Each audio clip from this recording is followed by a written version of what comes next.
वास्तविक समस्या बिहार में मूलभूत समस्या है वो पूंजी की अनुपलब्धता है। बिहार में जो लोग स्वरोजगार करना चाहते हैं, उद्योग व्यापार लगाना चाहते हैं, उनके पास पूंजी ही नहीं है। और ये पूंजी क्यों नहीं है इसको समझिए, क्योंकि इसको बिहार में आपको कोई बात इसकी न करता है न बताता है। लोगों को ऐसा लगता है कि उद्योग इसलिए नहीं लग रहा है कि यहाँ पर खनिज नहीं है। कुछ लोग आजकल ये भी कह रहे हैं कि समंदर नहीं है, कुछ लोग कहते हैं कि लॉ एंड ऑर्डर की वजह से नहीं लग रहा है। ये तीनों बात में पूरी सच्चाई नहीं है। स्वरोजगार और उद्योग के न होने के सबसे पीछे जो कारण, सबसे बड़ा कारण है वो पूंजी की अनुपलब्धता है। बिहार में लोगों के पास पूंजी है ही नहीं। अब आप इसको ये समझिए कि पूंजी आता कहां से है।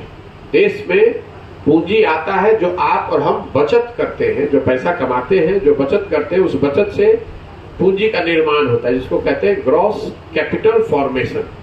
100 रुपया आपने कमाया, 60 रुपया खर्च कर दी, 40 रुपया आपका बचा, वो पैसा ही तो पूंजी के तौर पर आपके पास रहेगा। समाज में एक व्यवस्था है कि हर व्यक्ति जो बचत करता है वो अपना बैंकों में जमा करता है। बैंक उसको ऋण के तौर पर दूसरे को पूंजी, जो उद्योग धंधा करना चाहते हैं, स्वरोजगार करना चाहते हैं, उनको बैंक लोन देता है। मान लीजिए कि आपके पास 1 लाख रुपए है और आप YouTube का कोई काम करना चाहते हैं, तो आप बैंक में जाते हैं, बैंक आपको 2 लाख 3 लाख रुपए लोन देता है, 4 लाख से YouTube चलाएंगे। आप घर बनाना चाहते हैं, आपके पास 10 लाख रुपया है, 20 लाख रुपया आप हाउसिंग लोन लेते हैं, फिर घर बनाते हैं। गाड़ी खरीदने जाते हैं, आपके पास 20,000 रुपया है, 80,000 रुपया आप लोन लेते हैं। ये जो पूंजी है ये आता है बैंक से। इसको देखने के लिए देश भर में एक पैमाना है जिसको कहते हैं क्रेडिट डिपॉजिट रेशियो, कि बैंकों में कितना पैसा जमा हुआ और कितना पैसा बैंकों ने ऋण के तौर पर लोगों को अलग अलग काम के लिए दिया। देश में CD रेशियो है 70%। मतलब अगर देश, पूरे भारत भर में लोगों ने बैंकों में जो पैसा रखा, बैंकों की ये मजबूरी है, उनका बिजनेस मॉडल भी है और कानून है कि उनको इतना पैसा तो देना ही है ऋण के तौर पर।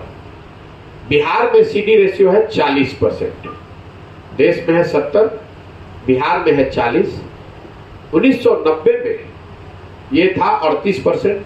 लालू जी के 15 साल के कालखंड में जो लॉ एंड ऑर्डर खराब हुआ या लोगों ने उद्योग धंधे लगाने बंद कर दिए, लोग छोड़कर भागने लगे, तो CD रेशियो घटता घटता हो गया 23.5%।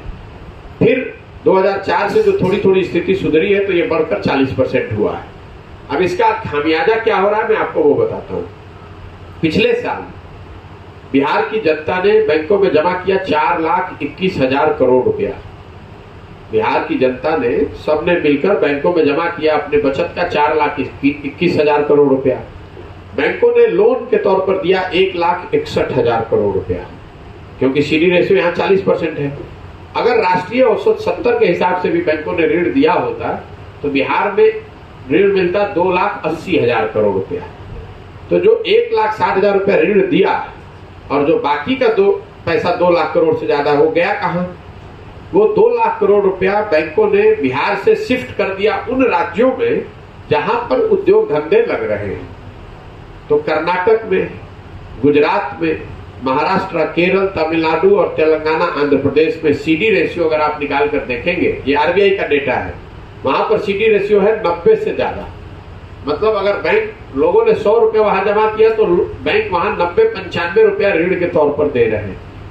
तो हम लोग यहाँ से मजदूरों के पलायन की बात करते हैं, हम लोग उन बच्चों के पलायन की बात करते हैं जो पढ़ने के लिए, कोचिंग करने के लिए दिल्ली, कोटा जा रहे हैं। सबसे बड़ा पलायन है पूंजी का पलायन। पिछले 32 वर्ष में, ये आंकड़ा याद रखिएगा, कोई दूसरा आपको बताएगा नहीं।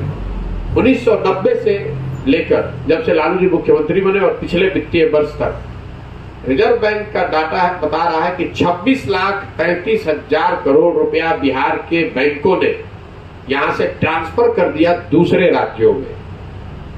26,35,000 करोड़ रुपया।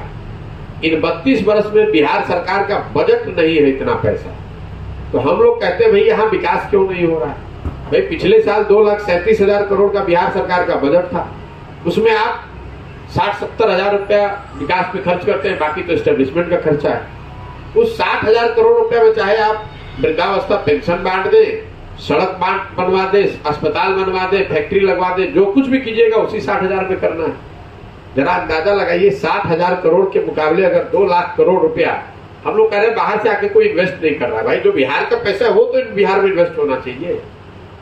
ये वजह है कि यहाँ पर स्वरोजगार की इतनी दिक्कत है। मान लीजिए कि आपको बाल काटने आता है, आपके पास अगर पूंजी होती तो आप सैलून लगाते, 4 लोगों को रोजगार देते और आप स्वरोजगार के तौर पर अपने आप को एम्प्लॉय कर सकते थे। लेकिन अगर आपके पास सैलून लगाने के लिए 50,000 लोन की व्यवस्था नहीं है, 1 लाख की कैपिटल नहीं है, तो आप जाकर दिल्ली में, पटना में बाल काटते हैं, मजदूरी करते हैं।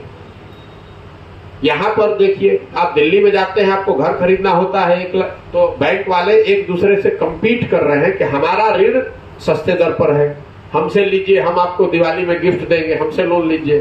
और बिहार में जब आपको घर बनाना होता है, लोन लेना होता है, तो आपको बैंकों को घूस देना पड़ता है।